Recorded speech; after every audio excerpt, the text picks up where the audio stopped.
Aqso'liq bir fenserimning talbiga asosan bugun majmua vazog'iga yeni keldim. 50 ko'yliq o'smelib ashi bir qurtib seppagan bo'lsangiz debdi. Bugun kiyib seriyotgandim jiddiy o'y kelib toshboshni yuvib. Bektas ulgadim, chochlarimni yo'lmini pantlablam. Mana majmua vazog'iga keldim. 50 ko'yliq o'sm topqil bo'lamda bo'lmam. Oldingi juma kuni chiqamagandim, bek bo'ron bo'lib ketib. Hozir chiqib baqayli, ha. Ha, veshi tupikemi. Mana juma vaza qaranglar. Bu o'sim topqildigan chiroy emas, izlab baqinglar.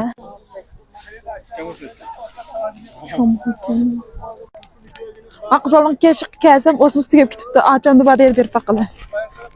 Osmongiz bormi? Bor. Hammani bering ha. Hammani bering ha edi olay. Kilo olsam 15 qo'ygan. Bir tal bir bog'lamasam 5 qo'ygan. Qanday olsam bular? Mush o'simning hammasi 8 qo'yliq ketdi juma. Mana 10 qo'yni berdim, 2 qo'y qaytdim. O'smini 8 qo'y qoldik juma. Mush o'smini 8 qo'ygacha oldim. Men izlab baqil o'sim bormi yo'qmi? O'sim istayap. Aldi. Siznikini olaman. Men palakdek o'sminning danisi bir qo'ydan beritim dedi. Buni olaylar.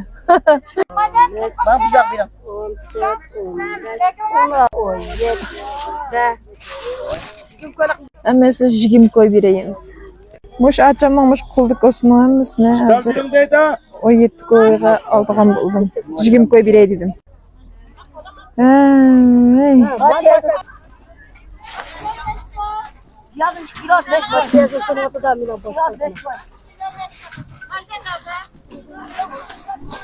Muş osmanımın bana 20 koy aldım var sizden. Ayadan 8 koyluq kaldım ben 18 koyluq koyak 25 koyluq 28 koyluq osum ekan. Muş osman men hazır 28 koyçan aldım men izlep baqaylı. Ma qizol 4 tal qapta osum bunu men olay. Ma qizolda pishki baken bunu yig'ib mangayemdi. Yo osmana palakdan deydigan boldim da uyga. Ular taqimizning osmusimi baken bek. Bunda lallo putaliki eliverdim juma. Elib dedim. Ma 3 Ma 4 Ma 5 6 7 8 16 tal miken? 15 koy bereyim ha? Berim. Ma tağaşdan osmusuna 15 koy aldık.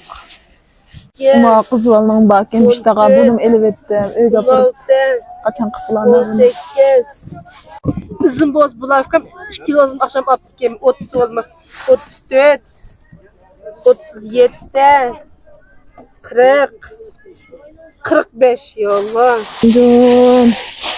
Bir kahve geldim bunu. Ma Osman Allah sana desem kalap oturdu ya. 5 10 11 Hoş koyayım ki. Ma çoğun kaltak seritten. Ma olam seritten. Kalk özünüz şirtten. Silan.